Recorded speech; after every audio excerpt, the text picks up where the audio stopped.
All right. Good morning, everybody. I guess somebody has to start this conference, and as I'm the local chair, this guy would probably be me. I'm glad that all of you have made it here despite certain airlines going on strike and certain other political events making travel a little more difficult. My name is Thomas Brandstetter, and as I said, I'm your local chair. I'm really happy to have you here. I will skip for the content part and hand over to our head of the university, which I'm really delighted to have here, Dr. Gabriela Fernandez, for a very warm and heartily welcome. Thank you. Thank you, Thomas. Good morning, ladies and gentlemen. It is a pleasure to welcome you at University of Applied Science in Pölten on the occasion of the second International Symposium for Industrial Control System and Cybersecurity Research. We are a small, young university with about 2,150 students at the moment, offering bachelor and master study programs in a variety of disciplines, from social work through media technology and economics to rail infrastructure technology. In the few years since its introduction, IT security has developed to one of our strongest expertise fields with internationally recognized innovative teaching and training as well as established R&D activities. Among them, as we hope, an Applied Research Excellence Center together with 2 industry partners to be installed early next year. As an institution, we are strongly committed to research and interdisciplinarity, although multidisciplinarity may be the best word. In this way, we could overcome the handicap of being small with very different disciplines. Parallel to the traditional path, we took advantage of the creative approach of mixed expert teams to introduce innovative study programs and strengthen our research activities. As an example, I mentioned the new program on smart engineering of processes and production technologies being developed by our media technology and IT security teams, together with a group of industry and SMEs partners. The focus on smart automation and smart production factoring will consider, of course, industrial security matters. We will be the first in Austria to introduce such an engineering bachelor. The starting master digital healthcare, combining different technology disciplines, healthcare and applied social sciences, and the bachelor master on rail infrastructure technology, place us among Austrian higher education institutions with very unique curricula. And all of them, of course, need ICS and SCADA products and CSR. In this context, we thank our partners, the Montfort University Leicester and Airbus Group. The symposium here and now will be really a wonderful opportunity for exchange and inspiration. I would like to especially mention and thank the persons behind the initiative of bringing the symposium to St. Pölten and or contributing actively to the symposium work.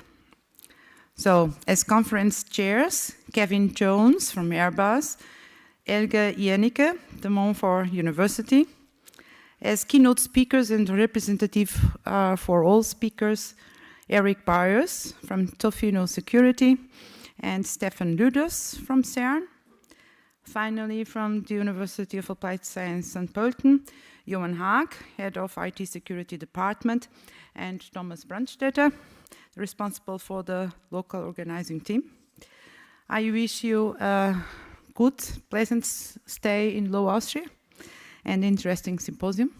I hope the weather will be a little bit better because the excursions will be very nice with a good light of sunset. And I thank you for your attention. Thank you.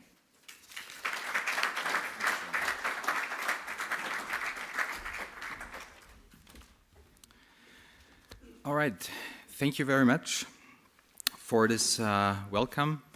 As your local chair, I guess it's up to me to give you some short housekeeping information. So, most important things first, the food is just across the room. So if you are in need of coffee and lunch, it will be just at the coffee area across the hallway. We do have a wireless network. You don't need any access key. So be aware it's unencrypted, but as our security students are still not here this week, you have quite good chances that nobody will sniff your network, at least not at the university, right? Just in case there is a fire drill, just go outside to the left. That's where we officially should meet, if that is the case. We had a fire conference here the last 2 days and everything went well, so shouldn't have a problem in that sense.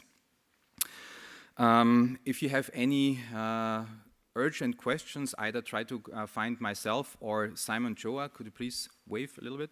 He's the other local chair, so he will be happy to help you with any questions you might have.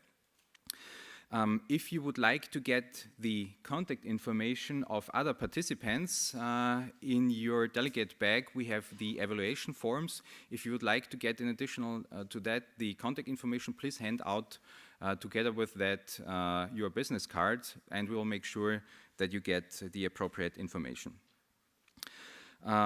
We have an evening event today. We might have to change that a little bit depending on the weather, I should say. I'll talk about that later. Now let's get a little closer to the actual content. Why are we here? So one reason is, of course, that I had the honor to be last year's keynote at the first ICS-CSR conference. So probably I should give a warning to Eric and Stefan. If the trend holds up, eventually we might meet either in Geneva or in Vancouver next year. So this is the second conference, and I really feel honored that I was allowed to organize the second event this year. As we heard, we do have a dedicated security degree program, so a bachelor's degree in IT security and a master's degree in information security here, where we just recently started to introduce also industrial control system security programs and explicit classes, because we felt it's absolutely needed that our students have a good idea of what it means to deal with industrial control systems. Finally, of course, we also have a dedicated security research institute here. So regardless if you're from a company or from academia and you're looking for research partners, please feel free to grab one of my colleagues. We're always open and looking for new collaborations.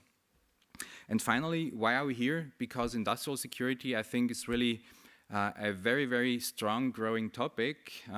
Just a few months ago, we've had, I should say, a malware that was in some sense comparable to Stuxnet.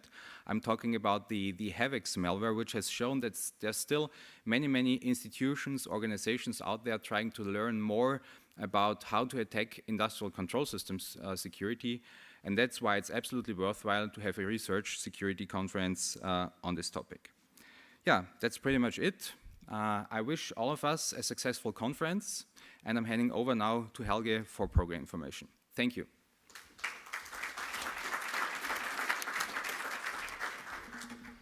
Okay, thank you. Good morning, everyone. Welcome to the second edition of ICS-CSR. I'm frightfully aware that we have 3 chairpersons, so I'm trying to be brief, yeah, so otherwise we never get to the research papers today. So ICS-CSR was essentially born of the recognition that there are frightfully few research conferences in that topic area out there, and most of it seems to be very industry focused, and we tried to change that, and we did so with your help, because you submitted great research papers to this conference this year. So very many thanks for submitting your papers here, bringing your great research in here, and actually turning up here today for presenting it. Big thanks, obviously, also to Thomas for organizing and hosting us here. So up to now, I'm so pleased. Everything went ever so smoothly than ever I had any event running before. So thank you very much so far. And I know you can't do anything about the weather tonight, so we see where we go there. In terms of the program, we will start off this morning with our keynote speech by Byres. followed by the first refreshment. I don't think you will need it because Eric is a very engaging speaker, I think. So you will be still awake at that point to get actually to the first hard research papers in our first session today. That means we have one of the paper sessions this morning, followed by a lunch, and then an industry event run by Kaspersky Labs. And that's why you see the round tables here in the back. So that will be facilitated by Thomas because we will run that half remotely. So because unfortunately the organizer from Kaspersky couldn't make it in here. So what we have is a remote link to them.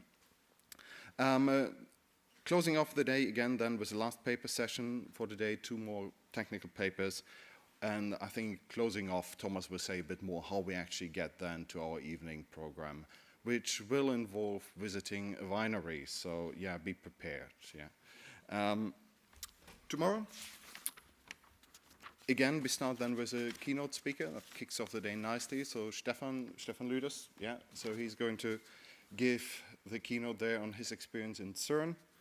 And then the remainder of the day goes with technical sessions about our papers. So we have again, a number of positional papers done in the afternoon, followed by one industrial invited event as well by critical intelligence. So there will be one industry talk coming in, but otherwise you have lots of research papers.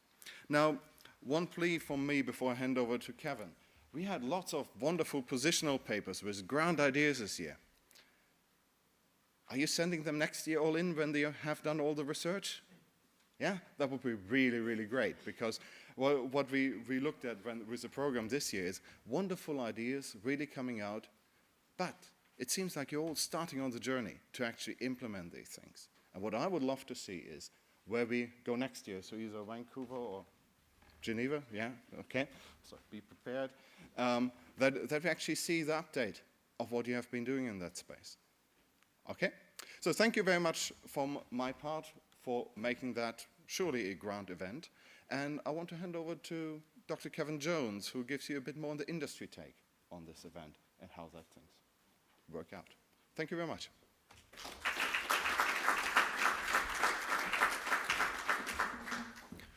Thank you. I think perhaps my welcome is the easiest because I simply have to echo those that have been before. Obviously, from Airbus Group Innovations, we'd like to welcome you to the Applied Sciences University here in St. Pölten. We thank you for hosting very kindly our conference. In reality, I can't quite believe it's been 12 months since we did this last time at De Montfort University. It's been so good to see so many faces returning this year to the conference, and also to see some new faces in the conference. I was thinking about this introduction, and I thought it was best to reflect on what has happened in the last 12 months in the space of industrial control system, SCADA cybersecurity. And going through a number of publicized, well-publicized events, we've seen PLC-pawned embedded malware, specifically targeting certain control devices, appearing this year.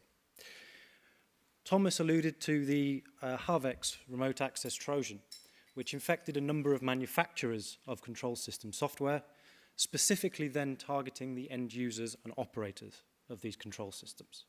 It was an effective approach. In August this year, a report showed that the US Nuclear Regulation Authority had suffered a series of cyber attacks over the last 3 years. 3 of those were categorized as serious breaches. Also in August, 50 Norwegian oil and energy companies were hacked.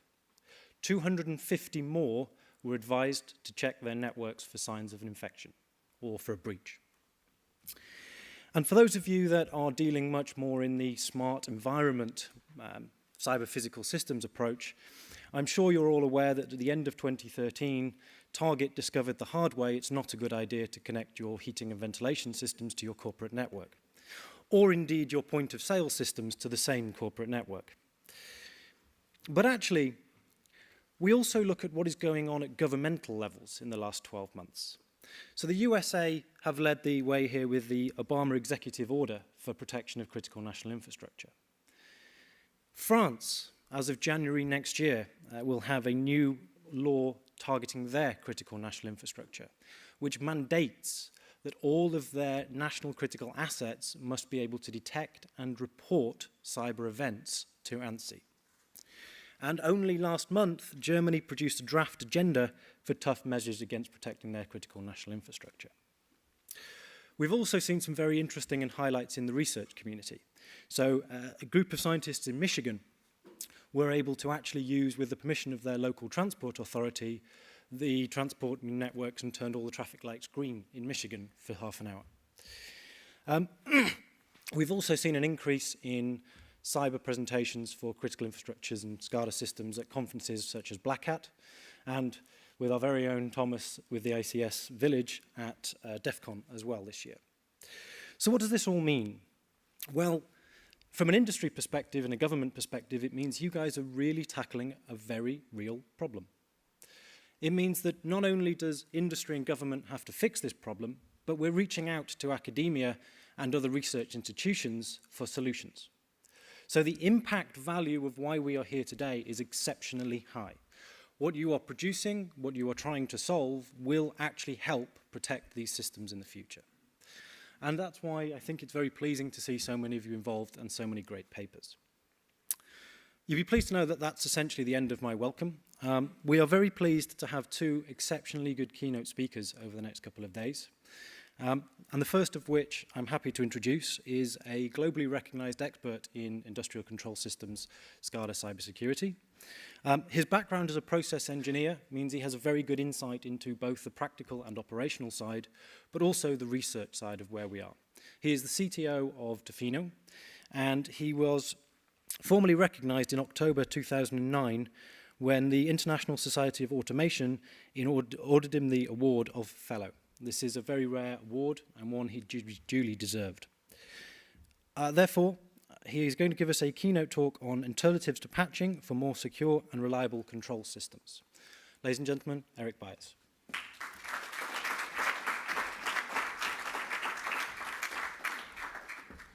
Thomas, can you...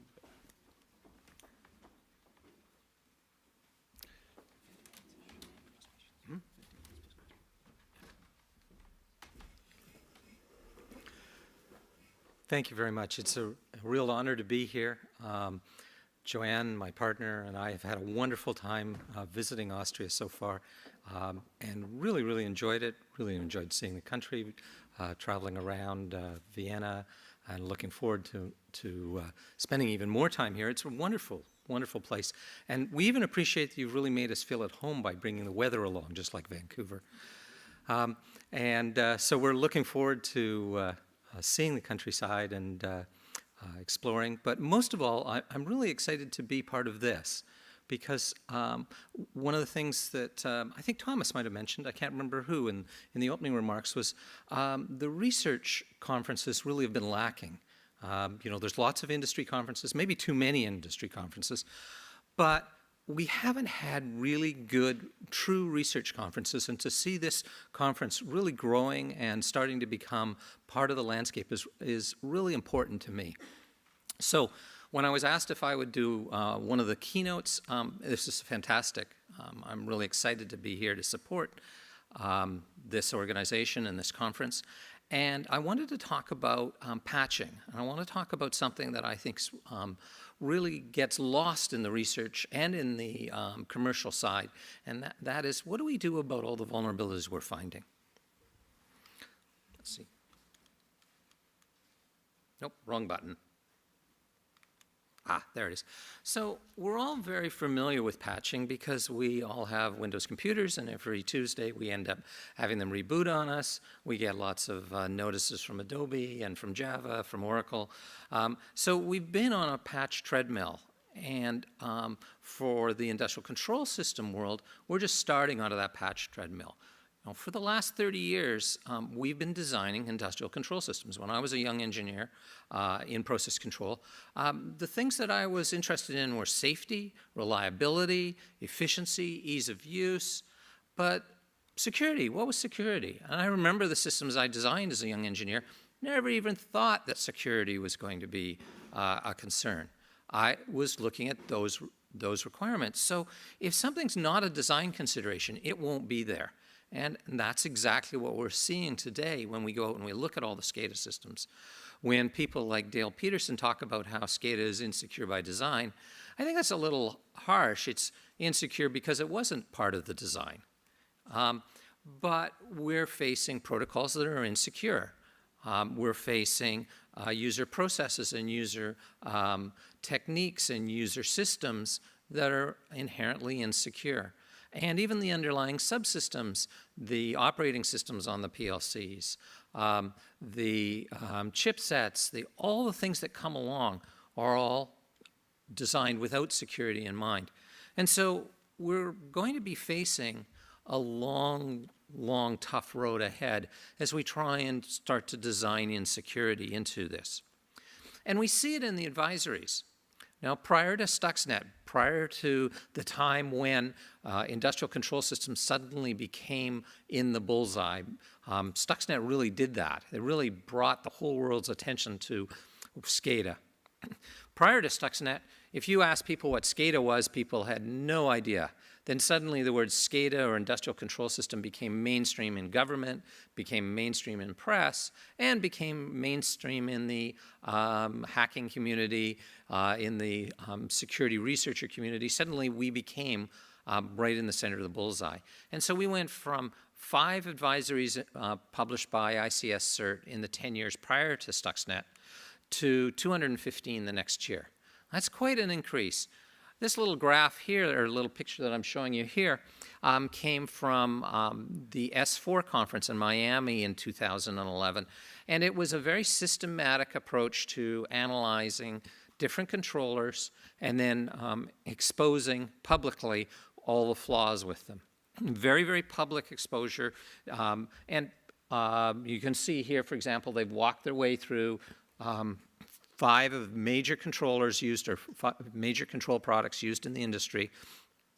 Some of them have failed rather miserably, but all of them have got serious vulnerabilities in them.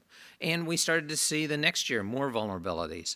And then actually 2013, a little bit of drop. That was a good move. But I think it's going to jump again for 2014. The other thing that's interesting about all these vulnerabilities is they're not just vulnerabilities. 40% of them come with working attack code when they're published. And this means that the bad guys out there are getting a full toolkit. They're getting all they need. They don't need to find the vulnerabilities. They just need to know that they exist and get the tools for free. Or they can buy something like the GLEG SCADA Agora pack for, I think it's $2,500, and get a whole toolkit. So the operators and the vendors are really faced with a problem. Massive numbers of public vulnerabilities complete with attack code. This is not going to decrease. If any of you have been aware of the GIS project by Chris Sustrunk and Adam Crane, they systematically tested DNP3 products used in the power industry. They tested 26 major products that Entergy, a U.S. power company, had in their lab. They used a fuzzer that Adam and Chris wrote together, and they found serious vulnerabilities in at least 24 of those products. So that's a bad batting average. 24 out of 26 products have vulnerabilities when tested. Couple of interesting takeaways too, because people blame TCP/IP and Ethernet for this problem, but all but one of those vulnerabilities Sustrunk and Crane were able to show work just fine over serial. Why? Because they're application layer problems. They're not happening down at the IP layer or the Ethernet layer. They're happening up in the application layer, and the protocols work, and the vulnerabilities just migrate right into the serial protocols. The other thing they showed is that this impacts both the masters and the slaves. So what we've got here is this, anybody who focuses on a protocol, focuses on a product, finds vulnerabilities. Again, it's not a surprise. It's not to blame anybody, because we weren't planning on making it a secure product when it was designed 20 years ago. But the reality is we now need security, and we're going to have to do something about it. Now in IT, what do we do about vulnerabilities? Well, First of all, we get something like Nessus out, and we run it against our control systems, and we find, our IT systems, not our control systems, and we find that there's vulnerable systems. Or the vendor, say Oracle, announces there's a new vulnerability in Java, so we need to do something to do patching. So we go patching. Well, let's think about that model of scan or wait for the vendor plus patching for a second and see how does that apply to the control system world. Well, let's talk about the scanning first. One of the gas utilities here in Europe hired a contractor a few years ago to do penetration testing on their IT network. So far, so good. Unfortunately, he veered off into the SCADA system. Not so good. His tool actually locked up the SCADA system completely for 4 hours, and they lost ability to ship gas for 4 hours. And what you see over and over again is that many of the control systems today are not even stable enough to withstand something like a good Nessus scan. And in fact, this is something that Stefan Lauders published a number of years ago, is just simply Nessus scanning control systems could cause them to crash. So scanning is probably not a good process for detecting our vulnerabilities. Now, detecting vulnerabilities, that's another whole topic. That's another whole talk. I could spend another hour on that. But let's talk about the patching. So we're all very, very familiar with patching because we do it all the time on our laptops. Okay, and we have this constant patch cycle. Now, last night we had a nice little dinner with some of the speakers and the organizing committee, and Joanne mentioned Adobe Reader, and mentioned how painful that was. And so I looked at Adobe Reader. Over the last 4 years, it's had 33 patches, all of them requiring reboots. That's almost a patch a month that rebooted my personal laptop. Now, okay, can I reboot my control system every month? I'm not so sure. And that's just one application. So I have other Adobe applications on my personal computer. I have other Microsoft applications. I have lots of applications. So we're not looking at, maybe we'll patch and reboot once a year, but if we really seriously want to consider patching as our major solution to vulnerabilities, we need to start to think about just how many patches are out there. So I was lucky enough to have an opportunity to do some research on a large control system at a major U.S. refinery, one of the larger U.S. refineries. And in 2009, we got pretty much free run to look at all the devices on that process control network. Now, it turns out we found 85 computers on the control network. We focused on those in particular for reasons I'll explain in a second. There was a mixture of Windows and Linux-based machines. We were able to get good data for 78 of those 85, and we basically completely cataloged what was on those machines, what processes were running, what versions were running. We built a little database, and you can see a little picture of it here, showing everything that was running on every one of those machines on that control system. It turned out that there was almost 300 distinct processes running across that plant. And of those, 48 had entries in the National Vulnerability Database, entries that had not been patched on that control system. Now, that's 48 processes, but if you multiply that by the number of machines and how they were distributed across those computers on that plant floor, it actually meant that there were over 5,000 open vulnerabilities running on that plant floor while we were walking around. That is not a good situation. That's an opportunity for a hacker or even an accident to happen that was outstanding. So that company really stepped up and said, we've got to do something. The very first thing they did is institute a very aggressive patching process for their operating systems. It cut their vulnerabilities in half by aggressively doing Windows and Linux patching. And that was a good move. 50% decrease in open vulnerabilities on your plant floor is a good move. But it also illustrates something else, and that was that we tend to get carried away in focusing on the operating systems, and we forget about our applications. And honestly, today, I believe that the applications are where the vulnerabilities are. Microsoft You may love them, you may hate them, but they've done a pretty good job of trying to close down most of the vulnerabilities on their operating system. Most of the vulnerability reports that I see come wandering in are for their applications. And most of the vulnerability reports you look today are application related. So there's still a lot of vulnerabilities no matter how well you patch your Windows boxes. But what about control systems? Because it was interesting. We looked at those 48 vulnerabilities, or 48 processes and applications that were listed in the National Vulnerability Database. And there wasn't a single process control or ICS application listed. Now, does that mean that none of those industrial applications had any vulnerabilities? No, I don't think so. I think it meant that nobody had bothered to look yet.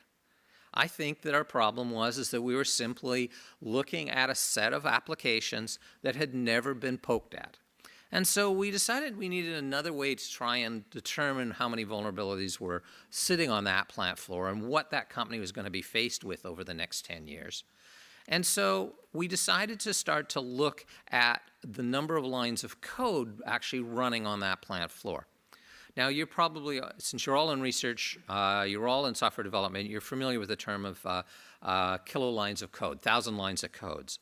And so there was about, well, there was a little over 60,000 K lines of code that was not related to the operating system and not related to applications already listed in the National Vulnerability Database in every PC, every server sitting on that plant floor.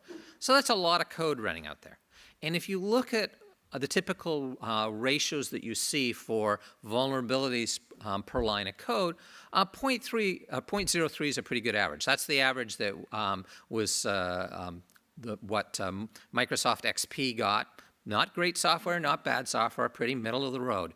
So we just took that 0.03 and we said, so how many vulnerabilities do we think is sitting out there, just latent vulnerabilities waiting for somebody to poke at these boxes? Well, we determined that based on that statistic, based on that measure, that there's probably about 1,800 vulnerabilities waiting to be discovered, exploitable vulnerabilities waiting to be discovered in every PC sitting on the plant floor. Now, assuming things keep happening and rolling the way they are, and people paying more and more attention, the SCADA the security researchers testing it, people like Crane and Sustrunk testing these systems, those vulnerabilities are going to get exposed. Maybe not all of them, maybe only 50%. Maybe 50% will never be discovered. But this means literally thousands and thousands of vulnerabilities that are going to need patches. So off we go patching. And a patching ratio like that, it means that plants are going to be rebooting every single week for the next 10 years as these patches come out. That's assuming a few things. That's assuming the patches are good. Now, in 2011, there was a very, very good paper called How Fixes Become Bugs. And it was presented at SIGSOF. Excellent paper, in my opinion. And what they showed, they looked at the patches that were released for both open source operating systems and commercial operating systems over a period of 5 years. And what they found is that of those patches that were released, somewhere between 15 and 25% of those were incorrect patches. These patches, so-called patches to operating system vulnerabilities, actually had impacts to the end user. And those impacts were nasty. 43% of those impacts would result in things like crashes, hangs, data corruption, or security problems. Collaborating that sort of information, it was an excellent talk, I think it was about a year ago, by ICS-CSR on the quality of solutions coming back to them, or on fixes coming back to them when they were publishing vulnerabilities and what the vendors were supplying. And well over 50% of the solutions to a vulnerability notice that were supplied to them by the vendors did not work properly. So what we have here is a problem that the patches themselves are not necessarily solving the problem. And we all know this because every time I patch, I cringe a little. It's just human nature. And in fact, you know, there was a patch that came out the other day while I'm on the road. I'm not going to install it. I'm waiting till I'm back in my office. Why? Because I think it's human nature. All of us know that patching is a risky business. And faulty patches are nasty things. They can start off with, if you're lucky, they just fail to resolve the vulnerabilities. And this, again, was what ICS-CSR was saying. Or they completely break functionality that was present in previous versions, functionality that you may need. Again, in my laptop, it's functionality like booting, or actually being able to open the documents that I had created. But in the control systems, it can be a little nastier. And I'll talk a little bit, I'll give you an example of that in a second.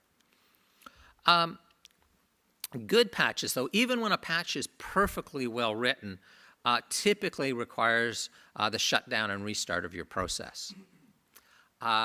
It'll often remove functionality that you may have been relying on, or change the functionality in a way that your process no longer operates in the way you expect it to.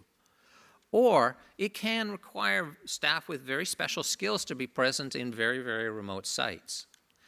A good example of this occurred around Slammer. Now, this happened to a major oil company, and this is a company with a lot of production platforms in the Gulf of Mexico. That probably well narrows it down to 2 or 3. But so they ran into a little problem, because if you guys all remember Slammer, the patch came out well before the worm did. Okay, Microsoft released 02-039 in July of 2002. Slammer didn't show up until January of 2003. So what was the problem?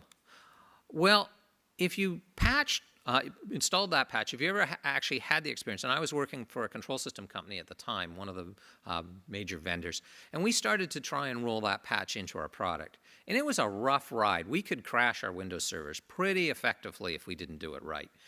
And so you really needed a Windows expert to be actually present when you were doing your patch. You just didn't hand it to your client and say, go ahead and patch it. You really wanted one of your team on site who knew how to recover a Windows server. But on offshore platforms, there's a problem, because if you're on the offshore platform or get permission to be on the offshore platform, you've had to have a lot of safety training. And the list of people at that company that both were Windows Server experts and had safety training were 2.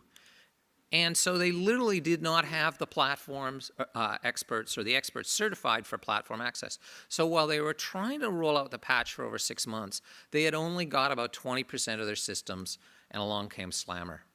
And Slammer hit them hard. And what's interesting here is all the goodwill in the world, even the patches, all the intent, because of manpower limitations, left them vulnerable.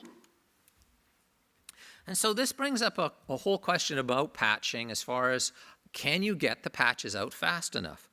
In the case of Slammer, we were, quote, lucky because the patches were out before the worm. But a lot of the time, the worm comes out before the patches.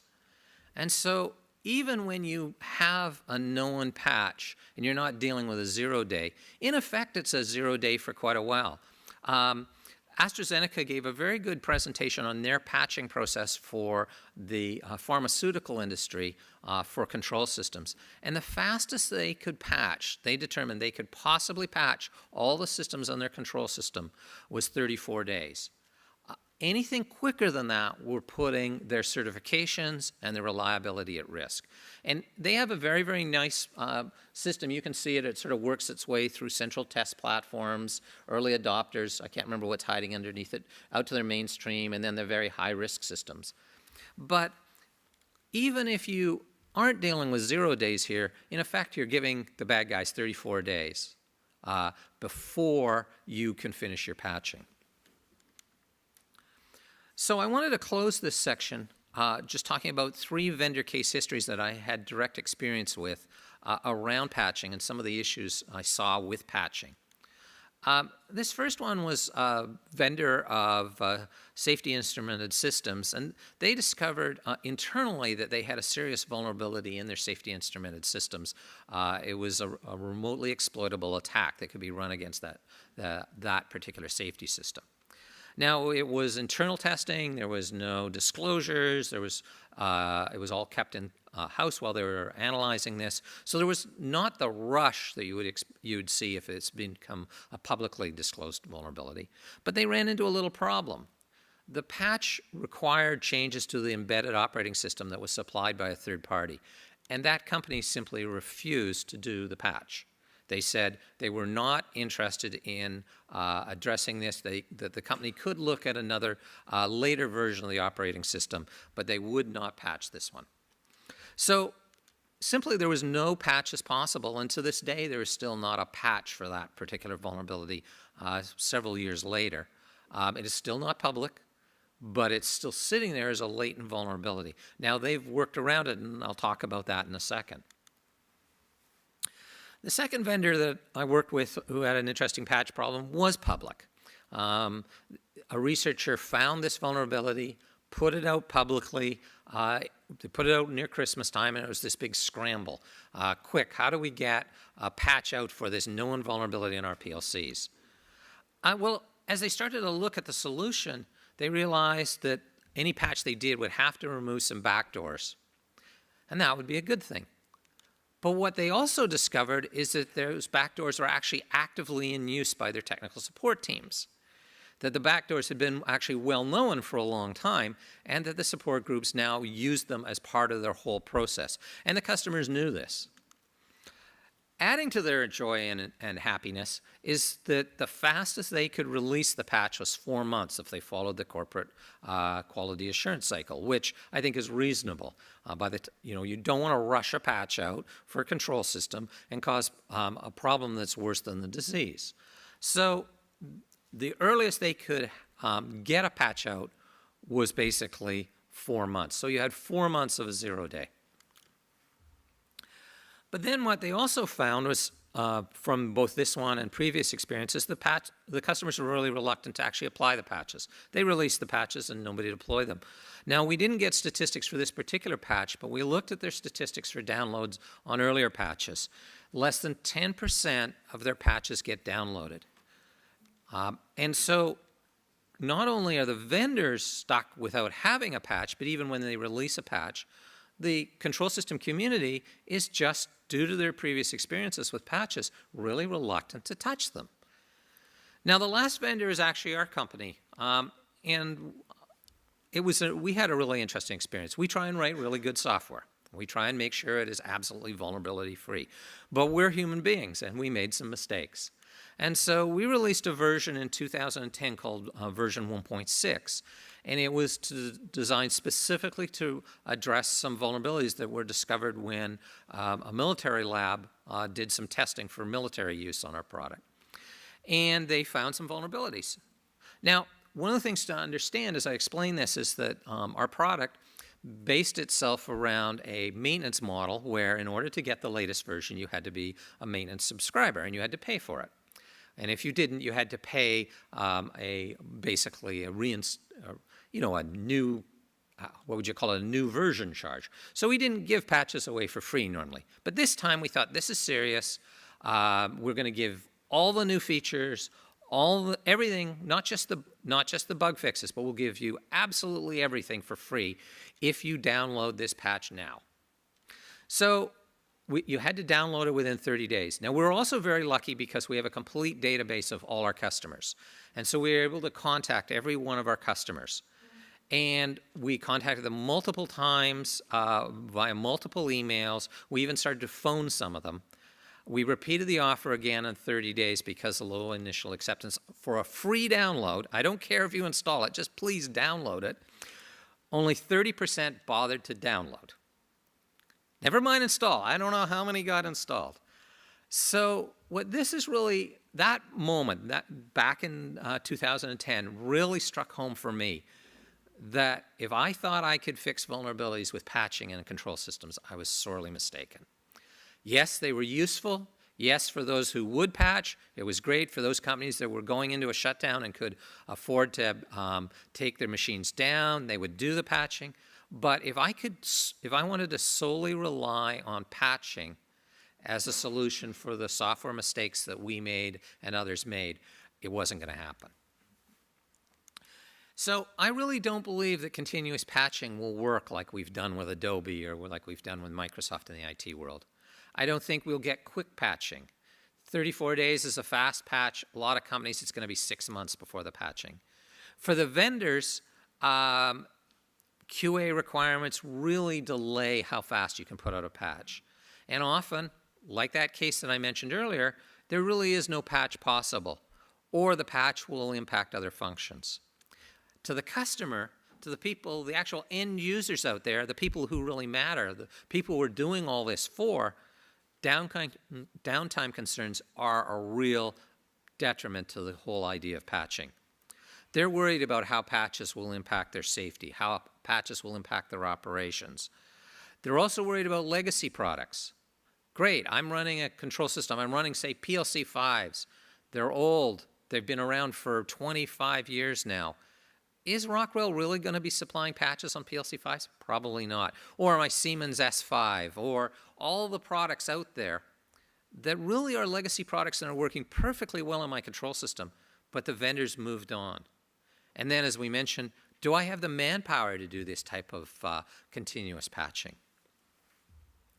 So that's got me thinking, and that got me thinking in 2010 when we ran into this internally in our company. Okay, what are the alternatives? What can we do as an industry to start to avoid the patch treadmill?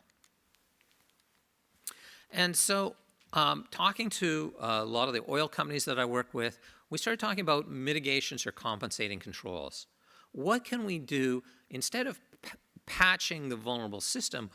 Can we do to make sure that the system has a compensating control that prevents it from being vulnerable?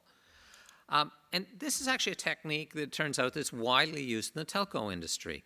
For example, I have a good friend who used to work at BT, and when they have a patch that's released for some of their major backbone equipment, they don't rush out and apply it. It's 4 to 6 months of testing before they roll that patch out. In the meantime, they're deploying compensating controls to secure their systems while they test the patch. And I think that's one of the things we need to look at in this space. What are our compensating controls? So there's a number of compensating controls that I've come up with. I'm sure as researchers, this is an area you can really look at. What can we do to protect a known vulnerable system? What can we do to make sure that even if a system has full of holes, we can stop the bad guys from exploiting those? So imagine you've got a problem with HTTP on your PLC. There's a known vulnerability.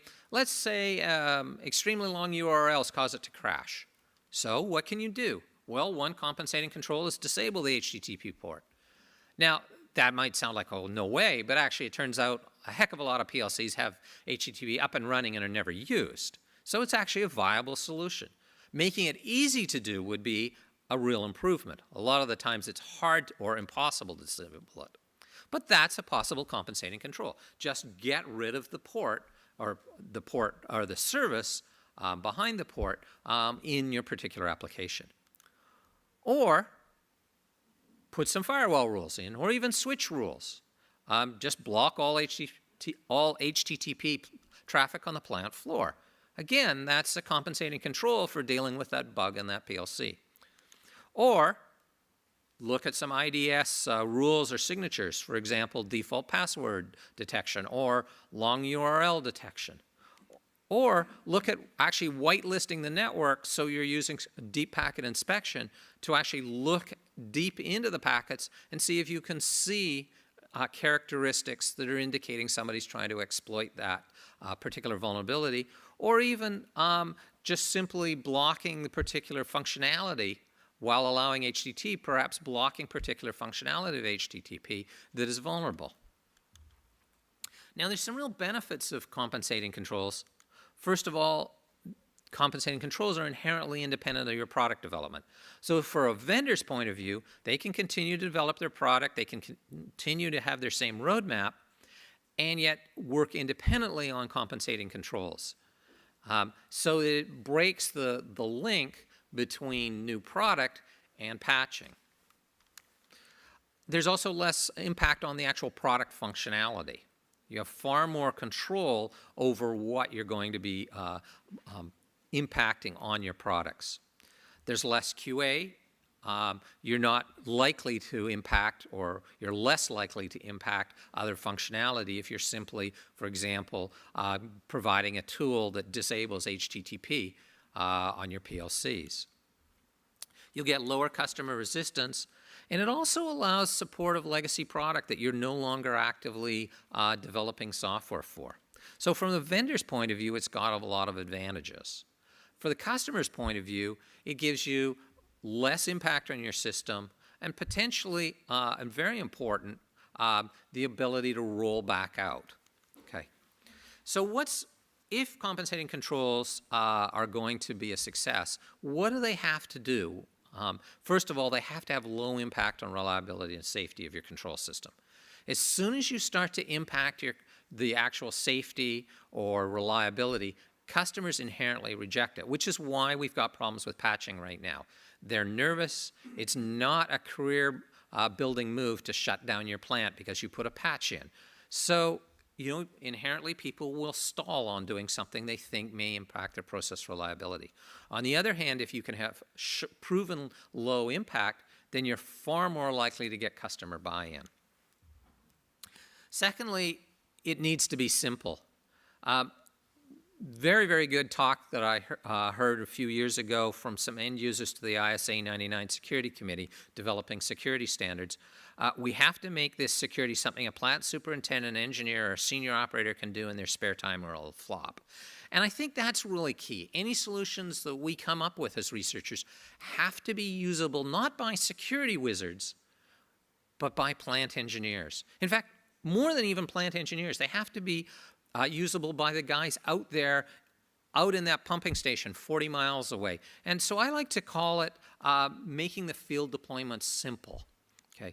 I really like a zero configuration model, in fact. The ideal solution, and something that I've really strived for in everything I've worked on as a controls engineer, really the people in the field, the guy who's actually in front of the equipment, that field technician, really should do no more than, if it's, say, a physical device, attach it to a DIN rail, apply the power, plug in the cables, and get out of there. You really don't want to expect an electrician to be doing complex deployments out in the field at 2 o'clock in the morning. So I'll give you some examples of compensating controls that I've seen that have worked. And one is fixed configuration firewalls. Now, these are firewalls where there are no rule sets to be adjusted. They're firewalls that are bespoke built for a particular product and a particular application. And so they have fixed protocol and signatures built in for the product and for known vulnerabilities. So for example, for a safety PLC, you might only allow Modbus and NTP. Sure, the product has other ports open, but for a safety point of view, you only want to allow those two protocols. Deny everything else. Second, deny everything else but Modbus read commands. Why allow Modbus firmware writes over the network? Why allow programming commands over the network? Why not just end anything that isn't a Modbus read command? Okay. So the benefits to this, to the customer, is then when you've got a vulnerability in your PLC, they can just simply it's trivial to install it. It's something that could be put into a live system. It's a very simple QA process.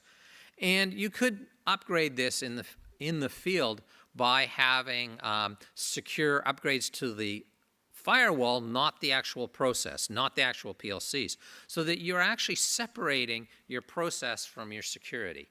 And sure, you may end up patching that firewall, but again, you've separated one layer away from your actual control, your controllers or your safety system. Another solution that we've seen companies use is templates, pre-built templates for specific products that basically include specific rules, signatures, etc., so that when that product is detected on the network, then the firewall then blocks all traffic that could potentially be used to exploit that vulnerability from getting to that device. So that's another possibility. Okay. Now, I'll give you a very specific example here. This is a large turbine manufacturing company that had a problem. They build large compressor packages for the oil and gas industry, and they do a lot of remote monitoring of these systems. That's one of their major services.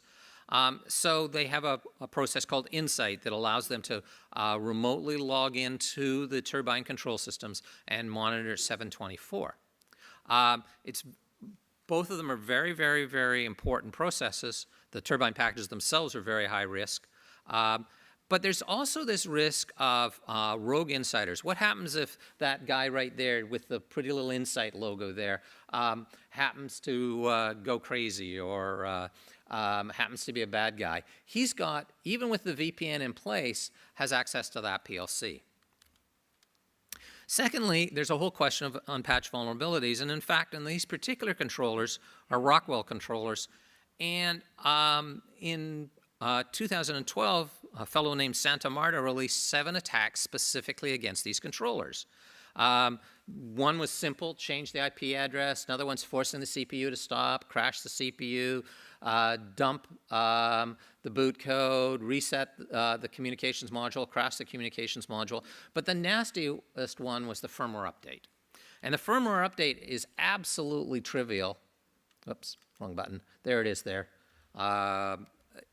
Really simple to do. And why that one is the most serious is because that would actually destroy the controller on the platform. So this company was particularly concerned that what happens if our remote management system actually starts to impact our customers. So what they did is they commissioned what's called a deep packet inspection firewall that looks at every Ethernet IP message and ensures that only a very, very small pinhole set of data read commands are allowed through. Everything else immediately gets blocked. It's not configurable. Nobody can go into the firewall and change the settings or cut a hole in it. So this is an example of a compensating control. Yes, those vulnerabilities are still sitting in that PLC. Rockwell has not fixed most of those vulnerabilities. For a whole bunch of reasons, largely because of the way the Ethernet IP protocol is designed. They're really got their hands tied. But at the same time, the industry can't just sit and wait until the protocol changes. So this is an example of a compensating control. Where do I see this going in the future? I honestly believe that dynamically loaded firewalls are going to be the way we go in the future to try and basically whitelist the network, so that we have very, very small sets of communications allowed on the network. Currently, our networks are largely wide open. If you can get a packet on it, it's open season. Off it goes. I think in the long run, we're going to want to work right at the switches to really control what protocols initially we're allowing to what devices. Not just up at the boundary, not just a bastion model, but literally through every wire, through every switch, through every single device. I think it's worthwhile looking at why are we letting every single protocol possible through? Why are we not just letting the protocols we absolutely need go down that wire? And so I think that's one of the areas, but in order to do that, we also will want to adjust that and tune that and change that.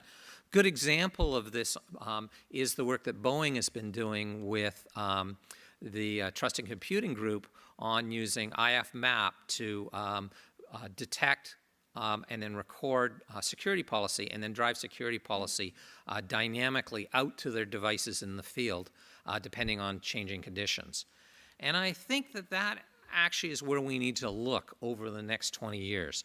Because, you know, we can hope that these controllers down here are going to get patches. We can hope that people will update them, but we've got really 20 years of old controllers that are going to be kicking around without patches. And they're not going anywhere. And so if we're going to deal with the problem, we're going to have to deal with it up here. We're really not going to be able to fix the whole problem down here. So a few final thoughts. First of all, I think if we think IT systems are hard to patch, control systems are even harder to patch. I think it's really not a possibility to consistently rely on patches. Yes, should we do patches? Absolutely. When we can do them, we should do them. I'm not saying we don't patch, because I think that's a useful mechanism. But what we can't do is rely on them as a solution. They're just one step in the solution. Okay. Secondly, we really need to start to separate our security fixes from our product fixes. We need to figure out how we protect the security of a system and not impact the products themselves. And so my call to you as researchers is, yes, it's great to look at what new products are needed, what new solutions, how we're going to make a better PLC, how we're going to make a better operating system, how we're going to make the new products better.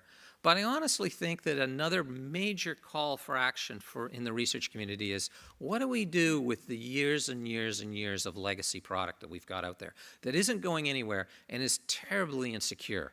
And I think that is an area that needs a lot of research. And any solutions you come up really need to be simple for the end user to deploy.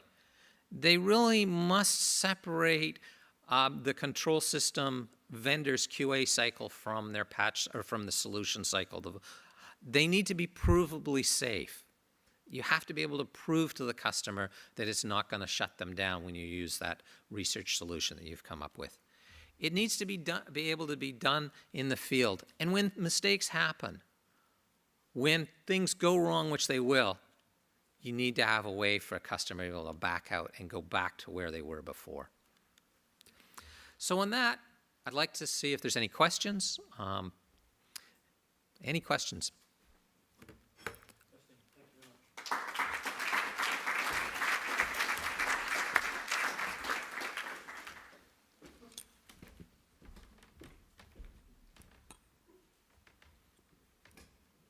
So obviously we'll invite questions from anybody in the audience. Please raise a hand. Okay, so I'll start, if you don't mind. Okay. Oh, this will be a tough one. So you talked of really both patching and compensating controls. Mm-hmm. But in a world of both certification and regulation, how do you see what you've recommended here today being affected by those two elements? Well, I think patching is really a case of change management, and that really causes grief for certification. So this is something I didn't bring up, but I think you've got a very good point. The amount of XP machines sitting out in the pharmaceutical industry is amazing because of their certification problems. I think that this is actually one area where compensating controls actually have a chance, because you can narrow down very clearly what that compensating control will do, and then certify that compensating control. And so I think there's a chance that actually compensating controls will be more acceptable to the certification bodies than patching has been. Sorry. Yep. Hi. Can we go back one slide? Sure. There was a point, provably safe to the customer. How do you prove that a patch will be safe? Well, maybe that, maybe provably is the wrong word. You've got me there. I think maybe a better word would be demonstratably safe. Some way that gives the customer assurance. Currently, we don't give the customers assurance that the solution is going to be safe. We simply don't. We just say, here's your PLC, here's a patch, please apply it. And there's very, very little information. Even basic things like, how long is this going to shut me down for? How long does this patch take? So that we've got a long ways to go. So provably is probably the wrong word, and if I do this slide again, I'll take provably out. But I think we need to, really the core thing here is, how do we communicate far more information to the customer that gives them assurance that what they're doing is reasonable and is predictable on how it's going to impact them. Question behind you. Can I ask that you give your name and institution before you ask the questions, please? Hey, Eric, Bob Huber from Critical Intelligence, long time no see. So now, since you're in essence a vendor and a software developer at that, yep, how has that changed your mindset when it comes to patching and deploying patches and testing your software? Oh, great question. Well, it's been really interesting because I've sort of kept my foot in both camps. And so you know, this slide deck came out of my personal experience on nobody taking our patches. I mean, that's what drove this slide deck originally. I just couldn't believe it. I'm giving these things away free if you download them. Please download them. I don't even care if you install them, and nobody will download them. So, I mean, that was the first thing. It was really, it really illustrated that I couldn't patch my way out of my mistakes. But the second thing is, once that became very, very clear, then it became very, very obvious that we had to do more, and it was something we did to make sure we didn't get into a problem in the first place. So something like threat modeling is something that I'm absolutely a fan of, because I think a lot of these issues would get caught if threat modeling were used. It's something we use continuously for our product. And you know, it catches a lot of dumb mistakes. If we hadn't been using threat modeling, we'd have been issuing a lot more patches. So, and I can't help but think that would have applied to a lot of the patches I see in the IT world. Adobe being a prime candidate, nobody could have done any threat modeling on that product. And so, you know, that let's try and avoid these things up front and realize that you're going to have, you cannot patch your way out of the mistakes. Those are the things I think it's really struck home to me.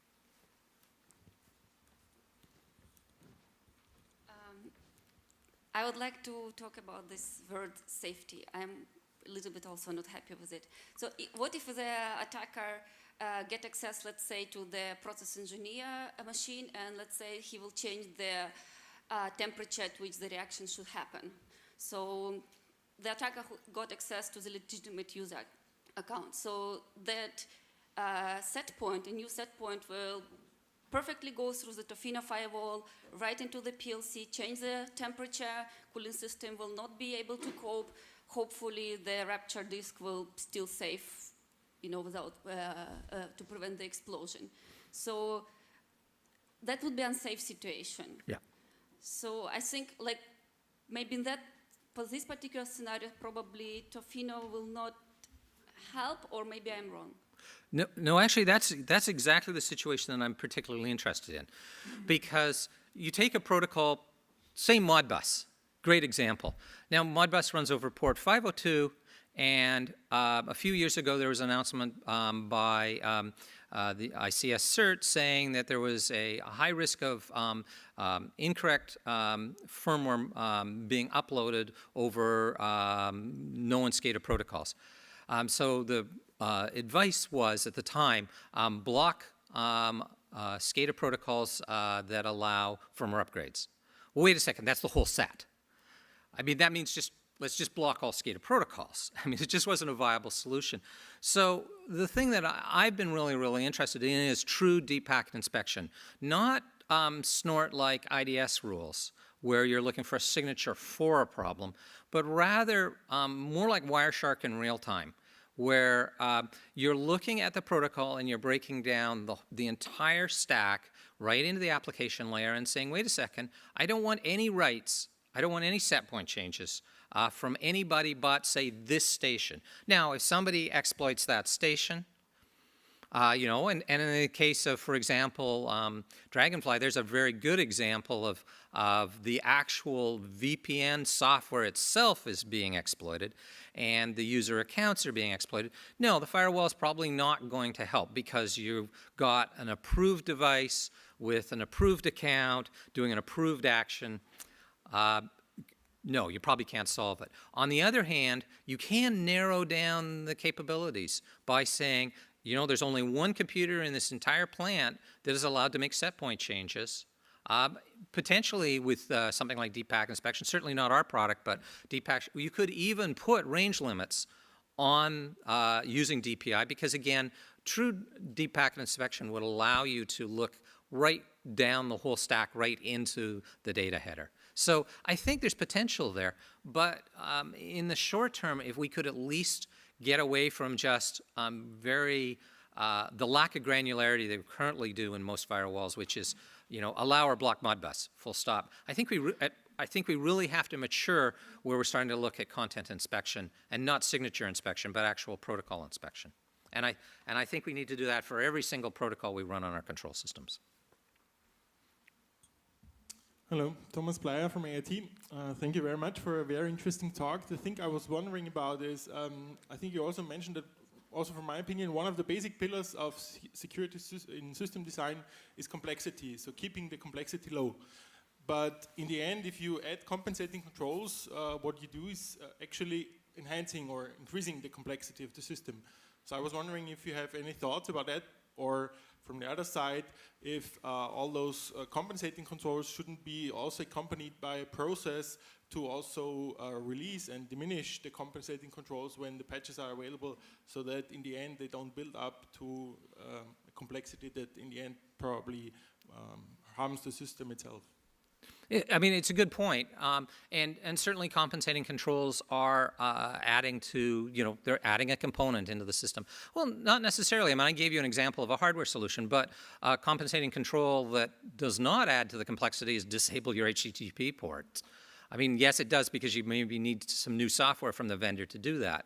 But, again, I'm giving you one example. I think there's a whole range of compensating controls that I think are worth looking at. That basically start to whitelist our networks and start to whitelist our processes, not just the applications, but actually narrowing down, narrowing down what traffic is actually sitting on that network. Because I think that reduces the complexity.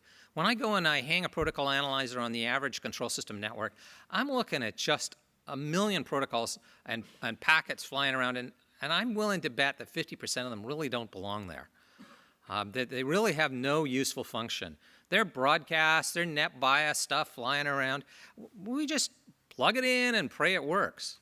And I think that increases our complexity probably more than another piece of hardware or a little piece of software that would disable ports. And so I think that there's a lot of opportunity for reducing the complexity by cutting down what we think is acceptable on our process networks.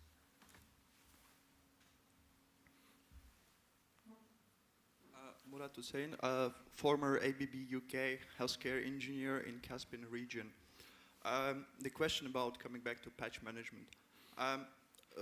In oil and gas industry, for example, about 4 oil platforms, 2 gas platforms, and a pipeline 1,000 kilometers long across 3 countries.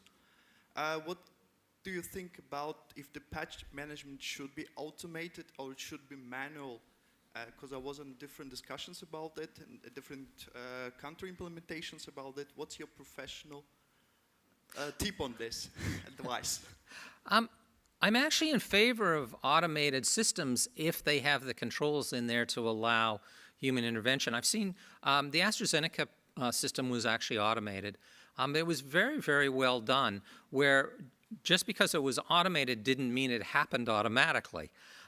So that it would get to a stage gate where the patch had gone, say, for example, through the prior stages, say the preliminary and then sacrificial systems like test systems. And that, because it was an automated system, actually physically had to be checked off. And then the supervisors then actually had to release the automated system to go and do the next set of patches. And that gave, at least in the pharmaceutical industry, them quite an advantage, because the automation gave them a documentation trail that they could really use. And it gave them the stage gate control that a manual system, I think, lacks. It's too easy for you to say, please go patch this, and you really don't know if it happened or not. And you really don't know if it was successful if you just hand a CD to an engineer and saying, please go patch these systems. Your feedback loop is really weak. An automated system at least gives you, I think, gives you more controls and more feedback. But it has to be designed right. If you just do it like unfortunately, our IT does to my Windows box, where as a user I have no control, I just watch my computer reboot on Tuesday morning, that I don't think is acceptable.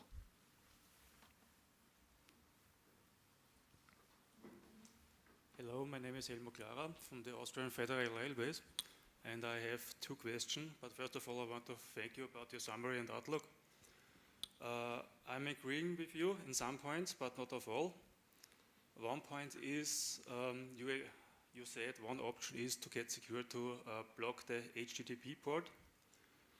But what alternative options are available to configure your device you also need the HTTP port with Firefox and Java. I think it's a security hole. But in our company, our operating staff, there is no way to import certificates to get to HTTP secure. Okay. Because our company CISO said, if every employee can import certificates, my business IT is not secure. Right. That's the first. And the second is, you said, keep it simple. It's the right way, I think, also. But we are talking about deep inspection, firewalls, protocol analysis. But if you have a breakdown in your plant, the maintenance staff will solve this problem. Operational, process specialized electrician, but no hardcore IT specialized. This is, I think, so a difference in your talk. What is your experience about it? All right, well, let me tackle both. Let me tackle this separately. First of all, the thing about compensating controls is there's no one solution fix them all. And you guys are unfortunately really stuck. You're stuck with HTTP. You can't use HTTPS. I mean, that's unfortunate. Yet I go into other plants where HTTP is open on their controllers, and they're not using it. It's just an open port. And so, so blocking HTTP for you is not an option. It's not a compensating control that will work. But for these other companies, so I don't think there's one solution fits all. And your comment about certificates and the joys of certificates, that is a real challenge. If somebody wants a research problem to look into, it's worth looking at what both the solutions and the pain that Boeing's been through in trying to put a true certificate management system into a live control system. But that's another whole topic. There's a tough research problem to make certificates acceptable. But to answer your other question, I don't think that deep packet inspection or these techniques has to be complicated to the engineers. One of the things that I'll speak to my experience with Modbus. So when we first started doing deep packet inspection on Modbus, we had a little screen that allowed you to specify, the IP address from and to, and then you could pop up another little window that popped up, and you could specify the Modbus function codes and the register ranges and all of these things, and you could go into great gory detail. What we learned very quickly is exactly what you just said. Nobody had a clue what function codes they needed to allow. And so it really was very difficult for them to use, for the engineers in the field to actually use. So what we ended up doing is actually building predefined functional sets. And this was super important when we got into something like SIP and Ethernet IP, because those protocols are so complex. I bet there's probably not 50 engineers in the world that can accurately describe the objects and services in SIP. And so you can't ask an engineer exactly what you're saying. You can't ask an engineer to say, well, tell me which SIP services you need on your control system. And so what we started moving towards is basically profiles. Okay, this is a known set that we've tested that in some cases, the vendor of the control system has tested that are safe services. They won't change bits in the controller. They're basically read-only. And so then it's a single button click. Do you want to allow only known safe services? And so that's the type of way of, and I think this is really important in keeping it simple, is abstracting away all the complexity of the protocol away to just one or two button clicks that really speak to the engineer in the plant. And that's one example. Another example, well, actually, I'll leave it there. So I think that's where we have to go as well, is speaking the language, taking it out of the protocol and speaking the language. No, actually, I'll give you another example. If you look at the SIP protocol, you will notice that the field order is really weird. It's just strange, and it's not intuitive. I think services come before objects. It's all sort of backwards from what a normal human being. And so when my engineers were putting together the screens for my developers were putting together the screens, they put it together the way the protocol was written. And so the customer would then go, or the engineer would then go through it and make decisions, and it just was plain wrong. And so by reorganizing and ignoring the protocol or hiding the protocol underneath and making decisions like, okay, you know, a customer's going to know that they want to protect their, say, motor starters. Okay, there's their object. That's the first thing they need to see. I don't care where it is in the stream order. We can use our functionality to sort that out. But again, making it, translating security into a language that the engineer understands is going to get a lot more acceptance and a lot more use. Hope that answers your questions. I think we have got time for just one more. I am Stefan from CERN. Thanks for the talk. You might know that I agree with some points. You might know that I agree with many other points. I don't agree with many other points. So here's my question. Yes. And we stick to this example of HTTP, buffer overflow, and then you take over the system. So it's indicating that the move from control systems in standard IT using mailing, web, Java, Windows, and so on introduces some more security risks. Yes. So here's now my question. If I go to my favorite restaurant and the cook is not applying due diligence and preparing the food properly, I'm getting ill, I can sue him. Yeah. If I go to my favorite drug dealer and the drug is not working properly and the cocaine is bad and I'm getting ill, I can't sue him. So my question is, why can I buy software, why can I buy hardware? And it's more like a drug market than a restaurant market where I have to bear the due diligence and really I have to invest hard with boxes, with patching.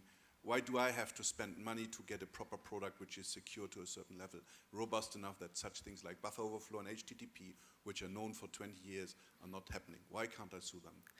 You know, that's really a good question. I mean, and maybe there is some analogies here between the software market and the drug market, and we're all crack cocaine users under the covers. You know, we're hooked. But actually, I think there is some potential here in the control system world. More, you know, the IT world is what introduced us to this whole model. You know, it was Microsoft's end-user license agreements and IBM's and everybody's end-user license agreements that basically started us down this path of, oh, you bought the software and it's your problem. Yes, I know. So I'm agreeing with you here. I really am. I'm saying, so how do we get there? And I think it was thanks to the IT world. You know, it was acceptable in the IT world. I actually think there's hope in the control systems world that we could reverse that, because traditionally, if your safety system doesn't work properly, it is actually the vendor's problem. Now, it's a little fuzzy because it's not entirely the vendor's problem. It tends to be much more of a joint venture. But if you've got a major oil refining company and you've got, well, let's take the problems with the drilling in the drilling accident in Gulf of Mexico a few years ago, Deep Horizon. You know, both the manufacturers of the equipment and the operator were both on the hook. But, you know, nobody could say, oh, well, you signed an end-user license agreement, so I'm out of here. And I think that's the case in most of the situations in the control system world on the safety side. It's not clearly the user's problem. It's a little bit of both. And so I think there's a hope in this space that we could actually start to drive security into being at least, if not completely, the vendor's problem, at least a shared problem. And I don't think we are seeing that yet in the IT world. So you may get it. You'll never get it where the vendor takes absolute 100% responsibility. Quite frankly, neither will the cook. I mean, he'll say, no, you didn't get it from my food. You got it from somebody else's food, and we'll be all. Nor would you want the vendors to be 100% responsible, because I think then the costs and the responsibility that the customer, the cost of the customer and the responsibility of the customer, I mean, they have responsibilities too. So I do think it's a shared problem, but I do think what you're bringing up here, it's completely imbalanced right now in the software market. Thank you very much, and thank you very much, Eric. Thank you. Thanks very much.